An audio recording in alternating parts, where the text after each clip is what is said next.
Cosmic blessings everyone, this is Holistic Alchemy, and in this video I just want to talk about the subject of mediumship and, well, pretty much my journey to mediumship.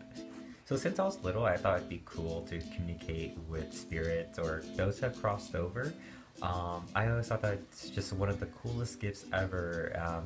An ability to have is, you know, to talk to people who are not in the physical world. But lately I noticed that ever since I started mediumship, you know, just exercising that psychic ability that I feel like everyone has, because mediumship is pretty much natural. I always felt that mediumship is the oldest form of conversation. Before major religions came around and everyone were animists, there's probably that one person or the shaman or the wise person or anyone who could connect with, who just communicate with ancestors and to the spirits of the land and to the spirits of the universe, you know, spirits all around us, and that's the path that I follow. I'm more into the animistic side of spirituality, if that makes any sense. So until now, I really began developing these gifts because I've had symptoms or physical signs of when spirit is making themselves present. Like since I was little, I knew that feeling that where there's a certain energy around, and I get this rush of energy that flows right here into my throat, and then I get goosebumps down my arms, and I always interpreted that some sort of energy is around. Until recently, I think it was about 2 weeks ago, I began exercising what does this feeling mean, because obviously it stops to my throat chakra, saying that this energy wants to speak, or it wants me to say something, because it always stops at my throat center, my throat chakra. So once that feeling was coming to me, I closed my eyes and asked, who is this that wants to communicate with me? And then I thought in my head, because I immediately went, my thoughts went directly to my grandpa who passed away, but my intuition said, no, it's not him, but turn your head. Like in my mind's eye, I turned my head to see who is this person, and I saw a woman. Turns out that it was my grandmother, wanting to, you know, show me an image of validation of these symbols that's coming towards me. So my grandma's symbol is actually a yellow butterfly, and every time we see a white butterfly, that is my grandma, from my mom's side. So when we first moved in here, I was cleaning up the backyard and I saw a yellow butterfly, because the other place where I used to live at, you wouldn't see any butterflies at all. So I held out my hand, asking if you're my grandma, come land on my finger, and that butterfly that was just flying around my head fluttered down to my finger, and I was like, Mom, it's Grandma! She's here! So I've noticed that every time I see a yellow butterfly that just crossed my path, I have a feeling that it is spirit telling me that's my grandmother. She wants me to do something.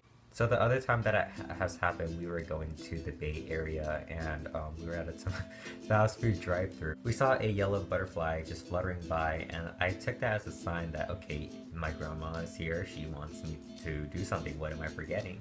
And I took that as a message saying, pray before you go, because, you know, every time we leave off to a journey, whether it's far away, whether there's, you know, where traffic can be dangerous, I always prayed for protection, visualizing a bubble of light around the vehicle and everyone in it, and imagining us coming towards our destination, happy, safe, and all that good stuff.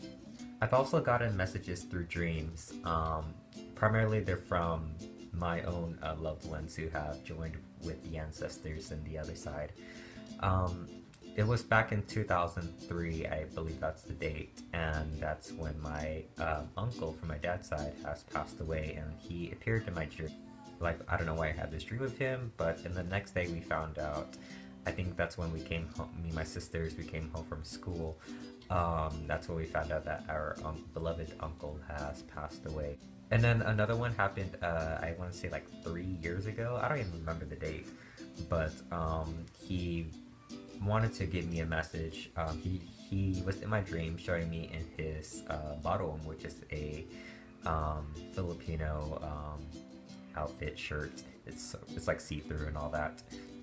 And then he just wanted to give me a message to deliver to the family, but at that time I wasn't really open to my gifts to my dad's side of the family because of their religious background. A lot of them are actually like welcomed to what I have to share, and some I just keep to myself, but I did mention it to them maybe about a year ago what I have received. So in mediumship, I came to a conclusion because I have been listening to audiobooks by Teresa Caputo, the Long Island medium. A lot of the things that she said made a lot of sense when you're channeling, you know, spirit. A lot of spirit communication books will talk about the clairs, like clairvoyance and clairaudience, and it's just clear. The word clair means clear, and then the other word is like just one of the five senses. So clear seeing, clear feeling, clear knowing, and clear taste. So in a way, I took what I have learned and applied it into practice. So whether I am channeling the ancestors, whether I'm channeling angels, whether I'm channeling ascended masters, whether I'm channeling light beings, whether I'm channeling an earthbound spirit, also known as a ghost, I've used those five clairs and just really trust my intuition of the feelings that I'm feeling because I always end up being right. I also think that the Reiki attunement that I received in 2013 has also influenced my energy channels. Because what the Reiki attunement does is that it opens your energy bodies to the universal life force energy of Reiki, which is, again, another, Reiki is universal life force energy. Because now I have this energy just flowing through me, it's just always clearing my channel, so every time I consume something that is toxic, so like sodas, which I no longer drink, or junk food that I get sick from it because knowing that I'm not supposed to consume this, but so this universal energy will clear it out and all that stuff. So I'm still developing my mediumship abilities, and I'm really enjoying it. I am not as afraid as I was when I was younger because of what Hollywood sort of portrays those who could communicate with ghosts. Although Jennifer Love Hewitt is pretty hot. So I'm feeling really comfortable with the gift of mediumship, and I'm just finding this form of divination, this form of channeling, just a part of everyday life because as we're so into the here and now and whole in this world that I think as shamans, as wise women and wise men, we have to remember that we are the bridge between the two worlds. We have a foot on both sides, and you just have to tune in, receive messages from the spirit world, and it's completely natural to me. And it's just one of the oldest forms of conversation, you know. We all talk to the spirits of the trees and to the environment and to the spirits of the ocean, to the moon, and you know, it's not just I don't feel like it's just talking to, you know, those who have lived in this world and has moved on to the spirit world. I just find it, again, a really natural, just a natural way of conversation. So thank you guys for watching, and until next time, namaste. Bye.